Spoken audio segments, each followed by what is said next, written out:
कि महिला डी में पोस्टिंग हुआ है ना, तो जूता चप्पल खोल दीजिएगा, जूता चप्पल का आपको आवश्यकता नहीं है, पैदल अपने आना पड़ेगा और ऐसे ही जाना पड़ेगा। हाफ पैंट रखेंगे और उसी से आना जाना करेंगे, और थोड़ा सावधानी भी बरतिएगा, हाथ पैर सलामत रहेगा। स्कूल बना दिया गया ऐसे टापू पर जहां पर आने के लिए कहीं से भी रास्ता नहीं है, कहीं से भी सड़क नहीं है। कि पापा का आभास करा रहे हैं, उसके बच्चों का उसका नाम का आभास करा रहे हैं, और उनको एक गतिविधि के माध्यम से एक राइम सिखा रहे हैं। जी, 1 मिनट एक सिखाइएगा। जॉनी जॉनी यस पापा।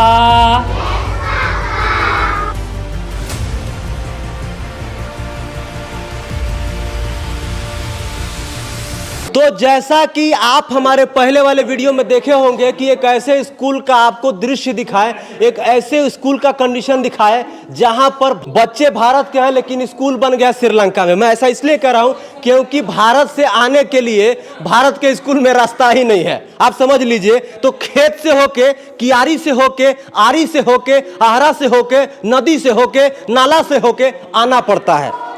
तो आप समझ सकते हैं कि झारखंड के कई स्कूल ऐसे हैं कि आज़ादी के 75 वर्ष पूरा होने के बाद भी अभी सड़क नहीं पहुंचा है। तो आप समझ लीजिए कि लोग कहते हैं कि झारखंड का विकास हो रहा है, झारखंड बदल रहा है, लेकिन झारखंड कितना बदल रहा है? बस स्कूल के बाहर जो आने के लिए सड़क होता है उसका दृश्य देख लीजिएगा, उसका विजुअल देख लीजिएगा, आपको समझ में आ जाएगा कि झारखंड ने 22 सालों में कितनी तरक्की की है। बिहार के ज़माने का स्कूल है, लेकिन बिहार से जब झारखंड बना उसके बाद भी कोई चेंजेस नहीं आए।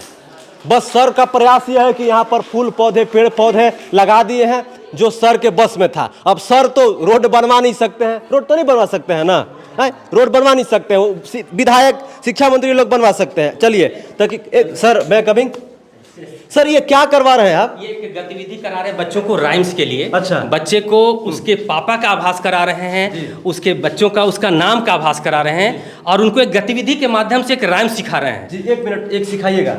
देखिए, झारखंड के सभी स्कूलों के शिक्षकों से कहना चाहूंगा कि जरा देख लीजिए शिक्षक कैसे होते हैं। आई कार्ड लगाए हुए, 1 मिनट सर, आई कार्ड लगाए हुए हैं, बढ़िया well maintain shoes belt belt लगा के आए हुए हैं। कुछ लोग चप्पल में पहन के आ जाते हैं, तो दिक्कत है। आप जैसे आइएगा ना वैसे बच्चा लोग सीखेंगे कि नहीं? जरूर सीखेंगे। तो आप शिक्षक हैं, आप जरा एक तहजीब के साथ वेल मेंटेन्ड होकर आइए, जिससे प्राइवेट स्कूल में आते हैं, क्योंकि प्राइवेट स्कूल के शिक्षक से आपको ज्यादा सैलरी मिलती है। हाँ, मैं मानता हूं कि जो पारा शिक्षक हैं, अभी सहायक शिक्षक बने हैं, उन्होंने बहुत कष्ट के साथ 1000, 2000, 3000, 5000 में कई सालों तक पढ़ाया है, उनको भी सैलरी अच्छी मिलनी चाहिए। हालांकि सरकार ने भी बढ़ाया है, सरकार से और कहेंगे कि और सैलरी बढ़ाइए, लेकिन समय समय पे शिक्षकों की गुणवत्ता भी चेक करवाइए। क्या सिखवा रहे हैं सर? अभी हम एक राइम्स बच्चों को सिखा रहे हैं जो पहले भी इन लोगों को अभ्यास कराए हैं, और पुनः अभ्यास करा रहे हैं एक्शन के साथ, ताकि बच्चे बड़ा इंटरेस्ट के साथ उसको सीख पाए और उसको गतिविधि के रूप में ढाल पाए। तो बाबू अभी हम लोग तैयार हो जाएंगे ना? एक बन गए पापा और दूसरा जॉनी। कौन बन गया? जॉनी। पापा है ना, तो पापा थोड़ा गुस्सा में भी बोलते हैं, थोड़ा सा ऐसा करते हैं ना, Johnny Johnny yes papa, eating sugar no papa, telling lie no papa, then open your mouth,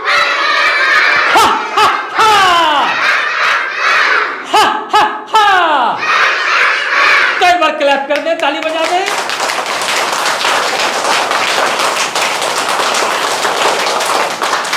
चीनी खाया था आपने?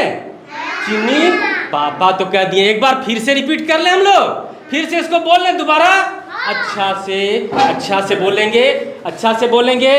जॉनी जॉनी यस पापा,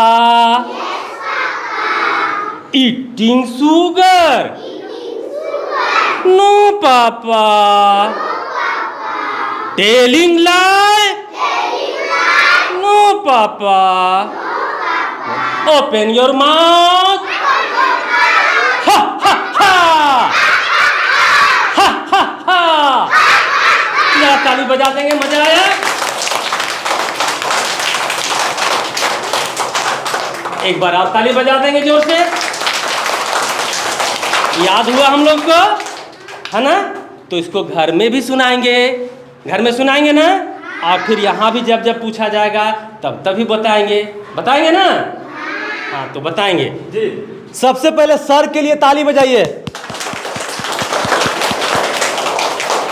देखिए, मैं बार बार यही कहते आ रहा हूं और आगे कहते आऊंगा जब तक मैं पत्रकारिता करूंगा जिंदगी भर, कि सभी शिक्षकों को ऐसे प्रयास करना चाहिए अपना बच्चा समझ के, तब जाके बच्चों को बेसिक्स पता होगा। जब बेसिक पता होगा तो जब 10वीं कक्षा में जाएगा तो उनको कोई परेशानी नहीं होगी हिंदी पढ़ने में, इंग्लिश पढ़ने में, पोयम पढ़ने में। नहीं तो 10वां में जाने के बाद नामों नहीं लिख पाता है। सर का प्रयास ज़रा देख लीजिए। सर ये बताइए कि मैं जहाँ पर जाता हूँ ज़्यादातर स्कूलों में देखते हैं ना कि ये ये प्रयास है आपका वो देखने को नहीं मिलता है। इस पर क्या कहना चाहिएगा? हम तो यही कहेंगे कि ये प्रयास तो हर शिक्षक को करनी चाहिए, क्योंकि उन पर ये पूरे भविष्य, बच्चों का भविष्य निर्भर करता है। और उनके पास कई बार प्रशिक्षण मिलते हैं, तरह तरह के प्रशिक्षण मिलते हैं, और खुद का भी कुछ अनुभव होता है, और उस अनुभव को बच्चों तक उतारना चाहिए। उनका दायित्व तो बनता है, क्योंकि वे राष्ट्र निर्माता हैं और बच्चे उनका भविष्य हैं। उनको पूरी तरह से प्रयास करना चाहिए, और ये दूरी को भी कम कर देना चाहिए कि बच्चों के अभिभावकों को जो लगता है कि ये प्राइवेट स्कूलों में हमें मिल पाता है, हम लोग उससे ज़्यादा एफर्ट लगा करके, केवल अगर हमारा अभिभावक उनका सहयोग करेंगे तो उससे ज़्यादा बेहतर हम लोग परफॉर्मेंस दे सकते हैं, और उसको पूरी तरह से हम लोग धरातल पर उतार सकते हैं। जी, धरातल पर उतारा जा सकता है। बस थोड़ा सा जो अभिभावक हैं, जो ग्रामीण क्षेत्र के जो पेरेंट्स हैं, जो माता पिता हैं बच्चों के, वो थोड़ा सा अगर एफर्ट्स लगाइएगा, थोड़ा प्रयास कीजिएगा, तो आपके बच्चे भी प्राइवेट स्कूल वाले से कम नहीं होंगे। प्राइवेट स्कूल में 4 चांद नहीं लगा होता है, ऐसी बिल्डिंग होता है, ऐसी पंखा होता है, ऐसी ब्लैक बोर्ड होता है, ऐसी शिक्षक होते हैं, कुछ अलग नहीं होता है ना सर? सर एक बात मैं ये कहना चाहूँगा कि यहाँ पर आप कैसे होकर आते हैं सर इस स्कूल में? सच बताइएगा। ये गाड़ी तो उधर ही लगाते होंगे। ये स्कूल का नाम ही सुनकर लोग दूर से ही कहते हैं कि आप उस विद्यालय के शिक्षक हैं। बड़ा आश्चर्य करते हैं, कहते हैं कि मंझला डी, और वो एक बार मुस्कुराने लगते हैं। अच्छा। क्योंकि वो जानते हैं कई बार कि वो स्कूल ऐसा है कि जहाँ हम जब पहली बार यहाँ आए थे ज्वाइनिंग करने के लिए, तो हमको हंस के लोगों ने कहा कि महिला डी में पोस्टिंग हुआ है ना, तो जूता चप्पल खोल दीजिएगा, जूता चप्पल का आपको आवश्यकता नहीं है, पैदल अपने आना पड़ेगा और ऐसे ही जाना पड़ेगा। हाफ पैंट रखेंगे और उसी से आना जाना करेंगे, और थोड़ा सावधानी भी बरतिएगा, हाथ पैर सलामत रहेगा। तो वो परिस्थिति अभी तक झेल रहे हैं, और हम सारे शिक्षक, पूरे विद्यालय परिवार मिलकर अथक प्रयास करके चाहा है कि एक हम लोग कीचड़ में कमल खिलाने का जो काम करते हैं वो हम लोग कोशिश कर रहे हैं अपने प्रयास से। और हम लोग हमेशा अपेक्षा रखते हैं कि कोई मार्गदर्शन हम लोगों को पदाधिकारियों के द्वारा, आप लोगों के द्वारा कुछ मिले, ताकि और हम लोग इससे बेहतर कर सकें। ये हमारा कीचड़ में कमल खिलेगा, क्योंकि इन जो यहाँ के शिक्षक हैं उनका प्रयास इतना अच्छा है, कीचड़ में कमल खिलेगा। और एक ही बात कहेंगे लंबोदर महतो जी से और माननीय शिक्षा मंत्री जगन्नाथ महतो जी से कि हम कहे थे आपको कि फॉर्च्यूनर से आइएगा तो साथ में एगो हाफो पैंट रख लीजिएगा, काहे कि पैंटवा आपका चाहे लुंगी या धोती पहन के आइएगा तो सब लेटा जाएगा। तो सबसे पहले आपको क्या करना पड़ेगा, आपको हाफ पैंट लेना पड़ेगा। सस्ता वाला भी आता है, महंगा वाला भी आता है, जो इच्छा करे ले लीजिएगा। और चप्पल पहन के मत आइएगा, फॉर्च्यूनर में खोल दीजिएगा, तब स्कूल में आ सकते हैं। तो स्कूल में आके बहुत अच्छा लगा। और बच्चे देख लीजिए यहाँ पर प्यारे प्यारे हैं। खाना मिलता है? खाना मिलता है? खाना मिलता है? खाना मिलता है? खाना मिलता है? तो खाना सबको मिलता है। अच्छा, इसी खेत से होकर आप लोग आते हैं? खेत से होकर आते हैं? जोर से बोलिए। खेत से होकर आते हो?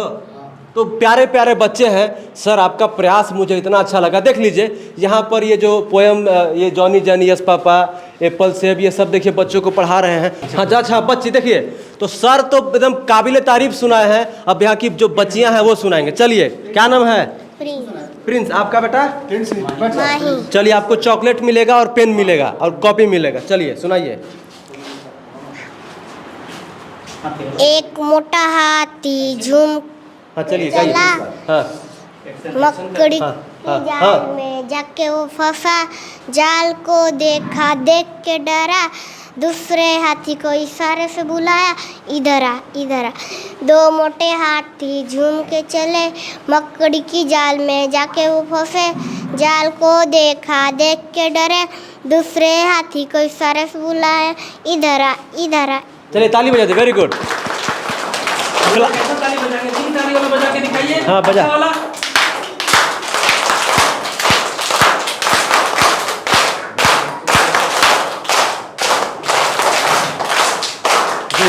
बड़ा अच्छा लगा यहाँ पर आके जरा। एक बार और दिखा दीजिए सर को।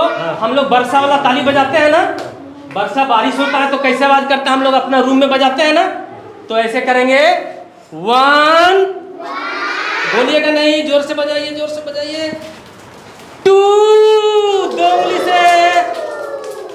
3, 4। देखिए पानी बरस रहा है, जोर से मारिए, जोर से मारिए। बरस रहा, धीरे धीरे कम होगा। 1, 3, 2, 1। वाह, ताली बजाइए सर के लिए। वाह, बहुत अच्छा लगा सर आके। और देखिए सर ने पानी बरसवा दिए, लेकिन सर हम लोग वो समंदर को पार कैसे करेंगे अब यही हमको समझ में नहीं आ रहा है। क्लासरूम देखिए कितना अच्छा है यहाँ पर, एक एक चीज़ इतना अगर बच्चा लोग सीख लेगा 5वीं में आते आते ना, तो ये लोग को आगे चल के कोई दिक्कत नहीं होगी। जरा देख लीजिए, देखिए परिवार के सदस्य के बारे में, फादर, मदर, ग्रैंड फादर, एक एक चीज़ लिखा हुआ है। कौन कौन से खिलाड़ी को क्या बोलते हैं, कौन से जो खेल है उसको इंग्लिश में क्या कहा जाता है, सब लिखा हुआ है। जनवरी फरवरी एक एक चीज़ लिखा हुआ है। तो बहुत अच्छा लगा sir, thank you so much समय देने के लिए। तो अभी मैं आपको राजकीय उत्क्रमित मध्य विद्यालय, कौन सा डी है सर? मझला डी नाम सुन के लोगों के चेहरे पर मुस्कान आ जाता है। क्योंकि इसलिए मुस्कान आता है, उसके पीछे रीज़न यही है कि स्कूल बना दिया गया ऐसे टापू पर जहां पर आने के लिए कहीं से भी रास्ता नहीं है, कहीं से भी सड़क नहीं है।